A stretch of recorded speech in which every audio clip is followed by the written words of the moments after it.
ठीक है, चलो बाबू हम लोग क्लास 12 का अध्याय 2 पढ़ रहे हैं, मानव जनन। मानव जनन को क्या बोला जाता है? Human reproduction. Human reproduction. तो मानव जनन को समझने से पहले एक बार समझ लेते हैं जनन क्या होता है, रिप्रोडक्शन क्या होता है। जनन वह प्रक्रिया है जिसमें कोई जीव अपने ही समान अन्य जीवों को उत्पन्न करता है।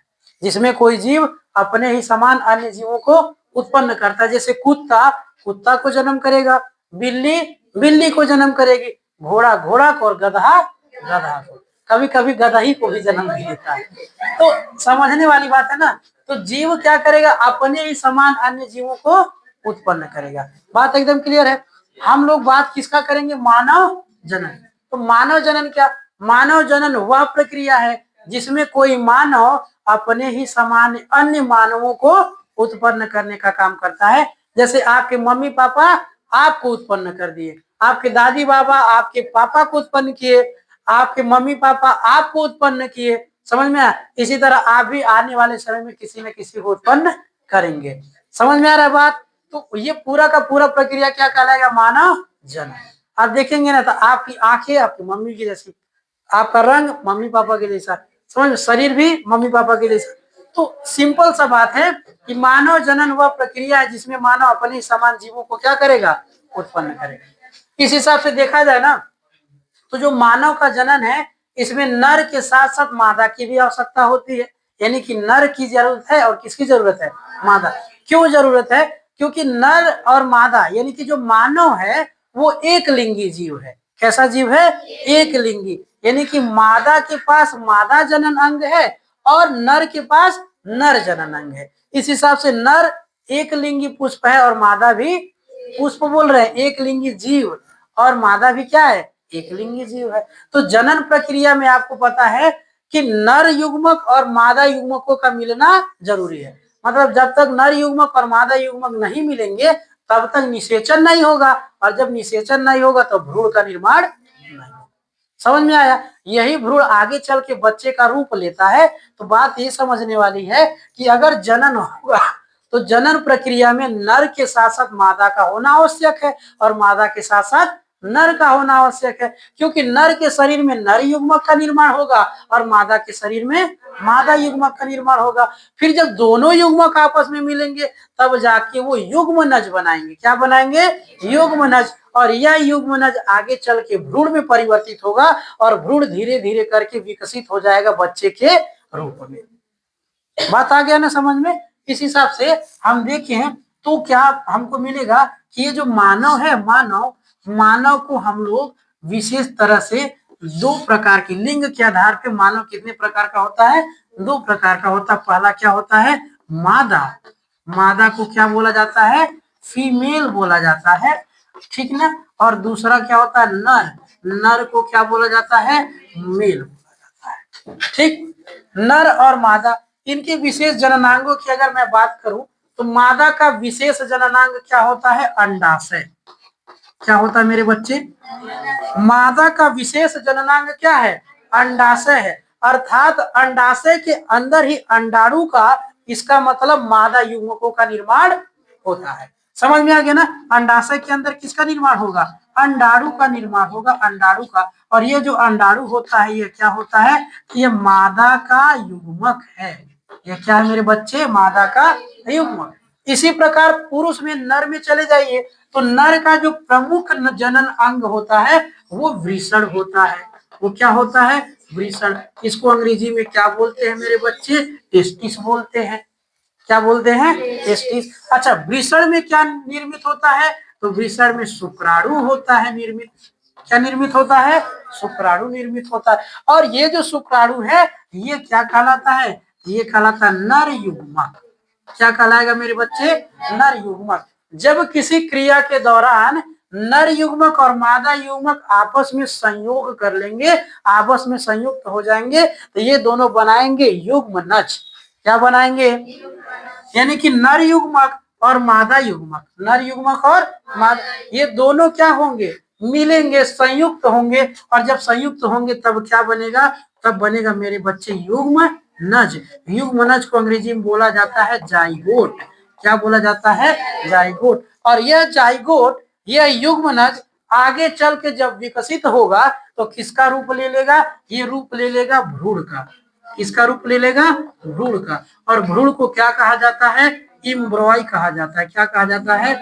इम्ब्रॉय कहा जाता है मेरे बच्चे। तो ये आगे चल के भ्रूण का रूप ले लेगा और यह भ्रूण धीरे धीरे विकसित होगा 9 महीनों तक। कितना महीनों तक?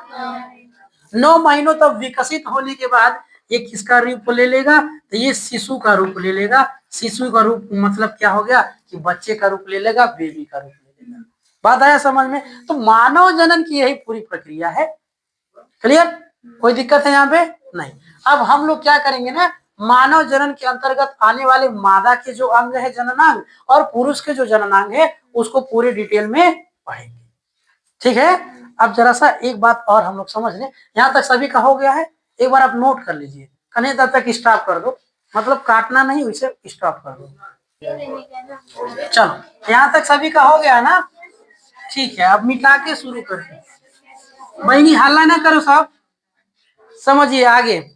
तो मानव में जनन की प्रक्रिया तो आपको समझ में आया किस प्रकार होता है। तो क्या मानव में जनन शुरू से ही हो जाएगा? नहीं। जो जनन की प्रक्रिया है वो एक एज के बाद, एक उम्र के बाद शुरू होगी। समझ में आ गया ना? हर एक चीज का एक समय निर्धारित होता है। जैसे मानव में भी अगर जनन होगा तो एक समय के बाद होगा, एक उम्र के बाद होगा। उम्र से पहले अगर नर और मादा युग्मक बनेंगे ही नहीं। सिंपल बात है। अगर उम्र नहीं हुआ, उनका एज नहीं हुआ है, तो नर और मादा युग्मकों का निर्माण होगा ही नहीं। और जो जिस उम्र में नर और मादा युग्मकों का निर्माण शुरू हो जाता है उस उम्र को बोला जाता है यौना अवस्था। क्या बोला जाता है? यौना अवस्था। यानी कि जब तक नर और मादा में यौनारंभ शुरू नहीं होगा, यौना अवस्था में वे लोग नहीं पहुंच जाएंगे, तब तक उनके शरीर में नर युग्मक और मादा युग्मक का निर्माण नहीं होगा। और जब तक नर और मादा युग्मक का निर्माण नहीं होगा तब तक उनके जननांग कितना भी मिले, कितना भी वो लोग आपस में इंटीमेट हो, सेक्स करें, कभी भी वहां पे प्रेगनेंसी नहीं होगी या तो बच्चा रिप्रोडक्ट नहीं होगा। समझ में आया? यानी कि रिप्रोडक्शन करने के लिए, प्रजनन करने के लिए सेक्स करना जरूरी नहीं है, युग्मकों का मिलना जरूरी है। जब तक नर और मादा के युग्मक आपस में संयुग्मित नहीं होंगे, मिलेंगे नहीं, तब तक कभी भी प्रजनन की प्रक्रिया संपन्न नहीं होगी। ठीक है ना? अब जरा सा समझते हैं कि प्रजनन करने के लिए मादा का उम्र कितना होना चाहिए और नर का उम्र कितना होना चाहिए, यानी कि यौनारंभ को समझते हैं। क्या बोलते हैं? यौनारंभ। ठीक। यौनारंभ का मतलब क्या हो गया कि जिस समय में, जिस उम्र में मादा के शरीर के अंदर अंडाणु का बनना शुरू हो जाए और पुरुष के अंदर शुक्राणु का बनना शुरू हो जाए, उस उम्र को क्या बोला जाता है? यौनारंभ बोला जाता है, या तो यौना अवस्था बोला जाता है। समझ में आया? अब जरा सा हम पहले किसकी बात करें? हम मादा की बात करें, स्त्री की बात करें। ठीक, हम स्त्री की बात करें कि स्त्री में यौनारंभ कब शुरू हो जाता है, यौना अवस्था में कब वो पहुंच जाती है। तो स्त्री यौना अवस्था में पहुंचने का जो एज होता है वो 11 से 13 वर्ष होगा। कितना वर्ष होगा? 11। यानी कि 11 से 13 वर्ष के पहले, वो 11 से 13 वर्ष के पहले वो कभी भी मां नहीं बन सकती है, क्योंकि इस दौरान उसके शरीर में न तो अंडाणु का निर्माण होगा, न तो उसके अंदर हार्मोन्स बनेंगे। ठीक। लेकिन जैसे ही वो 11 से 13 वर्ष के बीच में होगी तो उसके अंडाशय जो है, उसके जो अंडाशय हैं, वो अंडाशय एक हार्मोन का स्रावण करेंगे जिसका नाम है एस्ट्रोजन। जिसका नाम क्या है? एस्ट्रोजन। 11 से 13 वर्ष के बीच में जो मादा है, मादा के जो अंडाशय है वो क्या करेंगे?